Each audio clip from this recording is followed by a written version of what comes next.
Interruption, but I'm Mike Wilbon. It's our last show until Tuesday, Tony. How you going to spend that 5-day weekend? I'm Tony Kornheiser. Golfing, napping, looks maxing.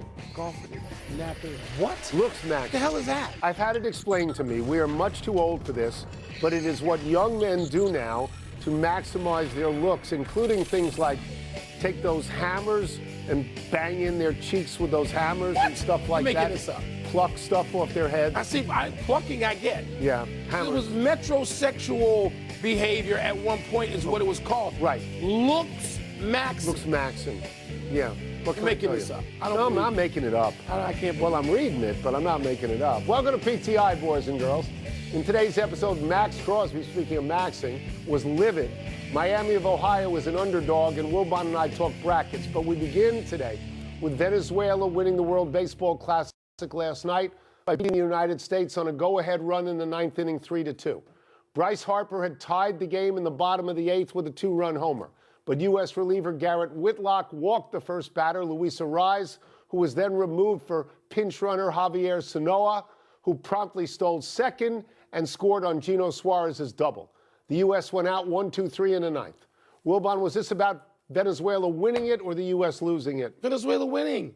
They manufactured a run when all the pressure was on. They manufactured a run after they could have been crushed by Bryce Harper's home run a half inning earlier. They manufacture walk, stolen base, score on a double to the gap. No, that's classic National League baseball. They won it. They took it. Yeah. And so, I mean, just, both teams came through in the clutch to a degree. Both teams played hard, my man. They did. Both the teams U.S. played couldn't hard. reproduce it in the ninth. Wow. Okay. This was appointment viewing for me, Yeah. as it was the entire tournament. I really enjoyed watching it.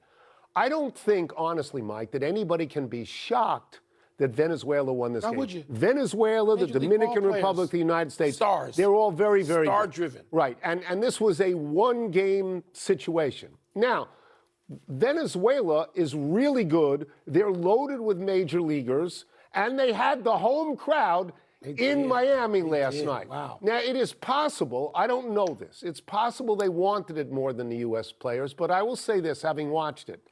In this tournament, Venezuela beat the United States. The United States beat the Dominican Republic, and the Dominican Republic beat Venezuela. So I don't exactly know how you separate them. I am confident of what I'm going to say now. The United States did not hit. They had 15 runs in the first game against Brazil. They had 9 runs in the second game against Great Britain. Then they played harder teams. They had 5 against Mexico.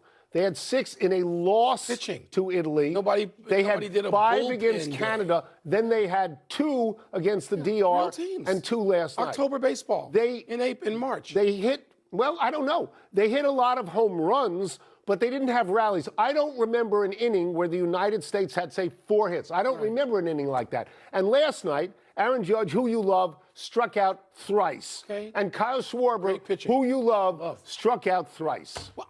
They didn't hit. It's called 3 hits all pitching. night. I know you've forgotten what it looks like, because not only does your local team have none, but the whole damn league has none. Because we get to October and they throw out this thing called a bullpen day. But it's not like last night. Somebody went 7 or 8. That's not what happened. No. There were bullpen pitchers. Okay, but they did that because basically contractually and in terms of health, and that's their good. teams don't and want that's to. good. That is good. Yes. I don't want to see arms thrown out that's before. right. And by the way, Cubs closer Daniel Palencia came in and said, "Get out of here, get out of here, get out of here." I'm hoping that works for him all season and my Cubs. Here's what you're completely right about.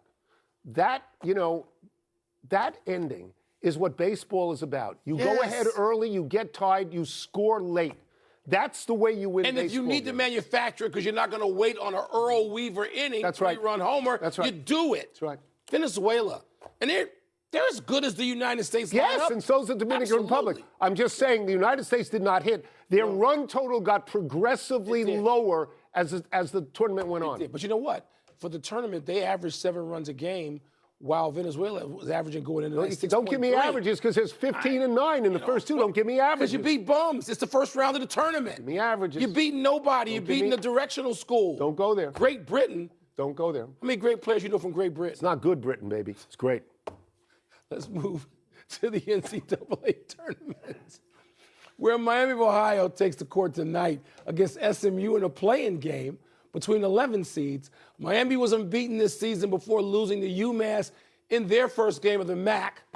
But while the Redhawks are 31-1, they're listed as underdogs against a 13-loss SMU team. Tone, would a Miami loss tonight affect how you see their season? Mike, I do not expect Miami to win this game. You don't? I think if Miami beat SMU, it would be an enormous upset. Wow. Yeah, no, Miami. It's a home game. It's in Dayton. Miami did not play team as good as SMU all year. They played a very, very weak non-conference schedule. They're in a league that is a lower-tier league. I understand lower-tier leagues. The Mid-American is not in the same world as the ACC. They're not.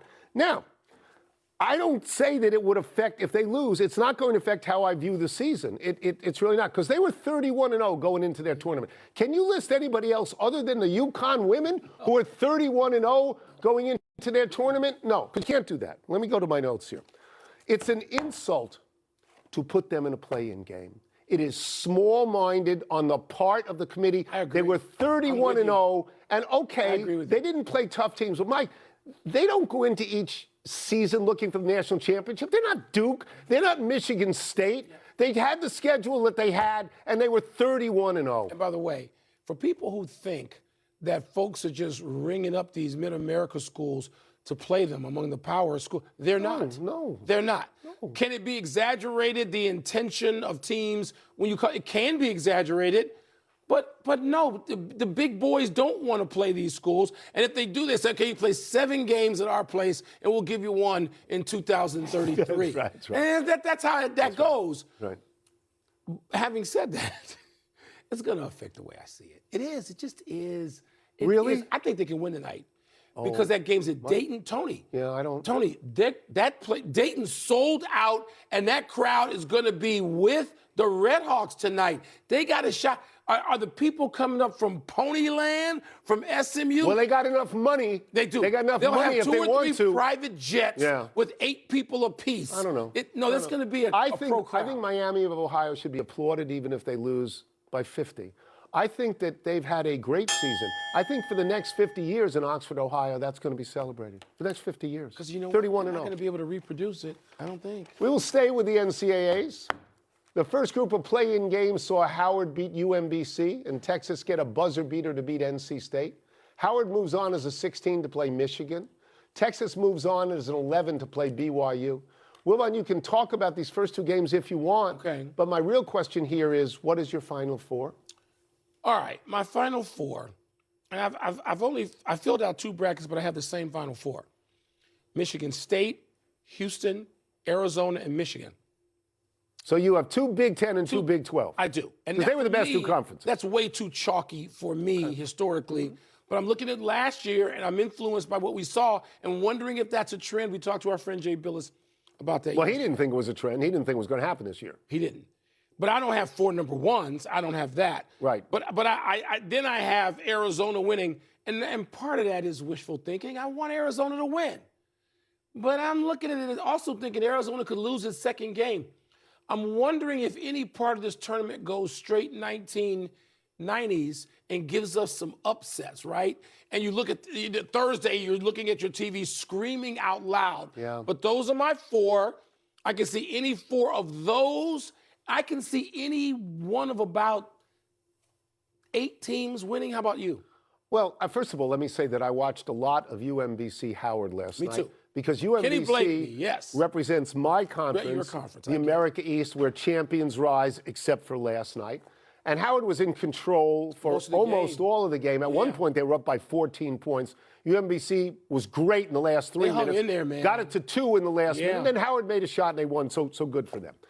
It's hard for me to give you a Final Four. I get this wrong all the time, and I'm embarrassed how stupid I am. But let me tell you who I want to be in the Final Four. Ooh. I want Duke to be in the Final Four, and I don't always feel this way. I want them in the Final Four because they're hurt. They've lost 2 starters, and they are in an impossibly hard bracket. Here's who's in the bracket with them. Michigan State, who you like. UConn, who won 2 in a row a couple of years ago. Kansas and St. John's. That's a killer bracket. I'm not sure Duke is going to get out of that. If I had to pick an upset, I'd pick St. John's.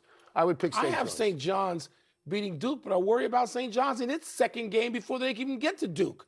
I mean, I like Arizona like you do. Yeah. I like, I'm not going to be surprised if Michigan State or Iowa State or somebody like that got in. I am influenced this year by having watched all these good teams play each other in the last 3 weeks. It's been great. Right. So that's why I don't see somebody coming from far way off back, the rail. no dark horse? No, I don't. So you don't see an 80s or 90s. No. Who do you see? Who's that team for you? Tony, I've been looking for it. You always talk about BYU. I'll tell you what. 6. Yeah, but they got their second best players hurt. Okay. And so if that kid with the headband was in with Debanza, then I might want to go with BYU because I saw them when he was playing.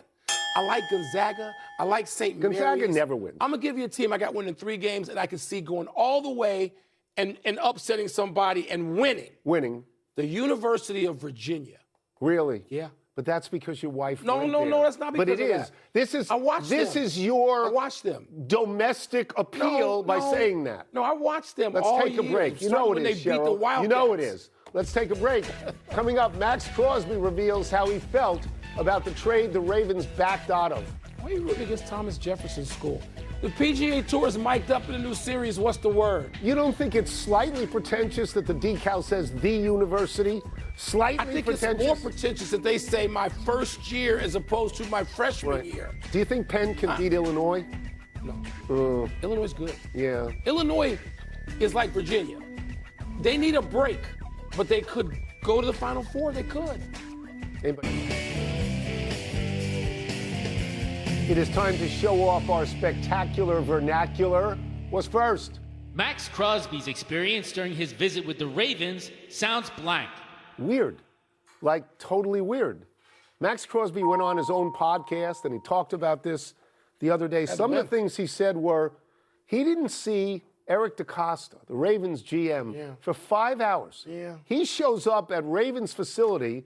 They examine him physically, apparently give him an MRI, and he doesn't see DeCosta for 5 hours. This makes him nervous. Excuse me. He talks to the head coach, the new head coach, Jesse Minter, and he says that Jesse Minter, that was sort of cold between them, and Jesse Minter was talking about him physically and what they were looking at and what they were finding. He begins to freak out because he thinks, do they want me? What's going on here? And he says, I don't want to have another operation. And finally, he concludes, quote, I am where I'm supposed to be. I wasn't supposed to be in Baltimore, and that's it. I'm meant to be a Raider, unquote. It's weird. It's just weird. His whole Very clumsy. The Raiders did this in a clumsy manner. Well, Not the Raiders, the Ravens. Yeah, I got a different view on this. First of all, every word that Maxx Crosby spoke, I believed it. That it was sincere. He had a sense of humor about it. Maxx Crosby seems like the kind of guy, if you're going to pick somebody from a team you don't even know across the country to go to dinner with, it'd be Maxx Crosby. Really? Yeah, he just seems like just a cool guy to sit around and listen to and talk to. But I think this is the rest of his career. I think this is foreshadowing. That Maxx Crosby's going to have to deal with this because that knee ain't right, okay? And so people can. So you no longer want him for the Bears? I told you I didn't want him for the Bears anyway because I told you before I was not trading 2 1s or 1 and a 2 for Maxx Crosby, and I love him. No. And so we got to the point where they tried to do this. And what we got now, Tony, is a great athlete who's going to be lesser because of an injury. Okay. And that's foreshadowing. So we're going to get 2 or 3 teams, sadly, like this. You want him to go to dinner with, but you don't want him to play on your team. Not for 2 1s. Next. The PGA Tour getting the NFL Films treatment is blank. Validation. That's validation, Holmes. Yeah. And this is what happens when you hire, as a PGA Tour commissioner, somebody who worked with the NFL. Brian Rolapp, in charge of media for the NFL. Okay, so then you understand the impact of NFL Films, and you understand it right away. And so the first big tournament he's involved with, the Players Tournament, he goes out and he gets 4 guys. He gets Akshay Bhatia, right? And he gets Siwoo Kim, and he gets Chris Goddard, and he gets Ricky Fowler, who everybody loves. He mics them up. He mics up their caddies. He follows them for 4 days. I watched the first 10 minutes of this. The best thing I've ever seen on golf, because that's what NFL Films does. They will make these people human, and they will make them stars. And 1 week, Mike, they'll get lucky, and they'll get the winner. A little bit behind the curtain. Ed Sable and Steve Sable. Ed is the father, Steve the son. We don't have them anymore. But they created NFL Films. And they are 2 of the great storytellers in the history of sports. That's right. The lines that some of those things have, the autumn wind is a Raider. And the cameras that would catch Lawrence Taylor picking up some lineman, he just ran past saying, son, y'all got to do better than this. It just, they stayed out of the way. They let these stories unfold. They're going to do it with this. Did you see the Batia thing, what Batia said to his caddy? He asked about a particular woman, said, she's got a sandwich for me. If you see her, would you get the sandwich? It's the stuff they let in, the editing, the film, what is the your storytelling. Word? My word is validation. It is confirming. Okay. It confirms everything you do, and it makes it grander. That's confirmation, it makes Holmes. it greater. Confirmation of validation. Confirmation, Holmes, Can I, too. by the way, can I speak of golf for a second? Yeah. Did I get it right on bedsheet I don't golf? know, 'cause I didn't Did I watch. get both teams? I don't watch. Yes, I got LA and I got Jupiter. Yes. Play bedsheet I got golf. it right. I won't watch. That has to be the final word. Let's take one last break. Still to come, your boy Alex Caruso extends his wingspan with his left shoe. That was funny. The WNBA season will go on after a reported agreement on the terms of a new CBA. Who do you have in the finals of bedsheet golf? Who you got? Who's left? Is Tiger still standing? Tiger's team is still standing. Tiger does not play. You got Tiger's team? Yeah, what the hell? I'm going with LA. Who's on that team? Which? The LA team? Yeah. Just 5th birthday, JT Realmuto. Jacob Tyler Realmuto declined to leave the Phillies as a free agent this offseason and re-signed in Philadelphia for 3 years and $45 million. Realmuto was drafted by the Marlins in 2010, spent 5 seasons in Miami before being traded to Philadelphia in 2019. He's been a 3-time All-Star catcher and a .270 hitter. Last year, he played 134 games for the Phillies, who once again won the NL East. I said on this show that I believe the Phillies' everyday lineup is the best in baseball. But after reaching the World Series in 2022, the Phillies have been successively eliminated by Arizona, the Mets, and the Dodgers in the National League playoffs. And in those cases, the Diamondbacks, Mets, and Dodgers may have had lineups that were equal to or slightly better than the Phillies. So Philly still hangs up there at the top of great lineups in baseball, but it doesn't mean they're the single very best. The greatest lineup now is the Dodgers, because the Dodgers, no doubt, they win. They actually win. Happy anniversary, Steve Nash. On this day 33 years ago, the freshman point guard hit 6 straight clutch free throws to lead 15-seed Santa Clara past 2-seed Arizona. Santa Clara became just the second 15 seed to win a tournament game since the expansion to 64 teams in 1985. First was Richmond, beating Syracuse in 1991. Since Santa Clara, there have been 9 more incidents of a 15 beating a 2. Most recently in 2023, when Arizona again went down, this time to Princeton. Nash came off the bench in this game, and then, as we know, went on to a Hall of Fame career in the NBA that included 2 MVPs, but no rings. Okay, as I just referred to earlier, wasn't the tournament made great by game sequences like this? Yes. Where you had people nobody knew Steve Nash then, and this Canadian appears on your screen dropping shots. It was exciting. It made the tournament. The one for me? What? Danny Ainge.